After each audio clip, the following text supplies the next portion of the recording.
നമസ്കാരം, കൊട്ടാരക്കര മീഡിയയിലേക്ക് സ്വാഗതം. മലയാളികൾക്ക് ഏറെ ഇഷ്ടപ്പെട്ട നടൻ അതാണ് മോഹൻലാൽ. മലയാളികളുടെ സ്വന്തം ലാലേട്ടൻ. മോഹൻലാലും മമ്മൂട്ടിയും എന്ന രണ്ട് ധ്രുവ നക്ഷത്രങ്ങളെ ഒഴിച്ചാൽ മലയാളികൾക്ക് പറയാൻ വേറെ നടന്മാരില്ല എന്നു തന്നെ പറയാം. ജാതിമത രാഷ്ട്രീയ ഭേദമില്ലാതെയാണ് ഈ രണ്ടു നടന്മാരെയും മലയാളികൾ സ്നേഹിച്ചു പോരുന്നത്.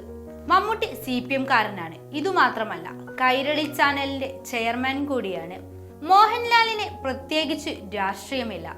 എന്നാൽ അദ്ദേഹം രാഷ്ട്രത്തെ ആദരിക്കുന്നതും കൊണ്ടും പ്രധാനമന്ത്രിയെ അംഗീകരിക്കുന്നതും കൊണ്ടും സംഘി എന്നാണ് എല്ലാവരും വിശേഷണം ചാർത്തുന്നത്. കേരളത്തിന്റെ ഒരു പൊതുചിന്തയാണ് സംഘപരിവാറിനെ അംഗീകരിക്കാതിരിക്കുക എന്നത്. അത് കേരള രാഷ്ട്രീയത്തിന്റെ ഒരു കപട നാണയമായി കണക്കാക്കാം. കേരളത്തിലെ 80% ജനത ഇതിന് മാത്രമാണ് വിശ്വാസം നൽകുന്നത്, അല്ല അടിമപ്പെട്ടിരിക്കുന്നത്.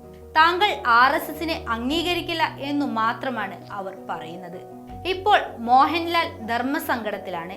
ലോകത്തിലെ തന്നെ 7000 വിശിഷ്ടാതിഥികൾ പങ്കെടുക്കുന്ന പ്രാണപ്രതിഷ്ഠയ്ക്ക് പങ്കെടുക്കണോ വേണ്ടയോ എന്നതാണ് മോഹൻലാലിനെ കുഴപ്പിക്കുന്നത്. CPM കാരനോ SDPIയിൽ പങ്കെടുത്തിട്ടുണ്ടോ എന്നറിയാത്ത മറ്റേ വ്യക്തിയെ ഹാനിക്കാതെ കേരളം മുമ്പോട്ടു പോകുമ്പോൾ കേരളത്തിൽ നിന്നും മാതാ അമൃതാനന്ദമയി ദേവിക്കൊപ്പം ക്ഷണം ലഭിച്ച മോഹൻലാലിന് നേർക്ക് വിമർശനം ഉയരുകയാണ്. മനസ്സുകൊണ്ട് മോഹൻലാൽ സന്തുഷ്ടനാണ്.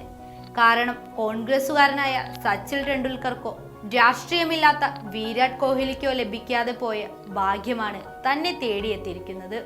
കനത്ത വിമർശനങ്ങൾ നേരിടുന്നുണ്ടെങ്കിലും മോഹൻലാൽ അയോധ്യ സന്ദർശിക്കണമെന്നാണ് മലയാളികൾ മനസ്സുകൊണ്ട് ആഗ്രഹിക്കുന്നത്.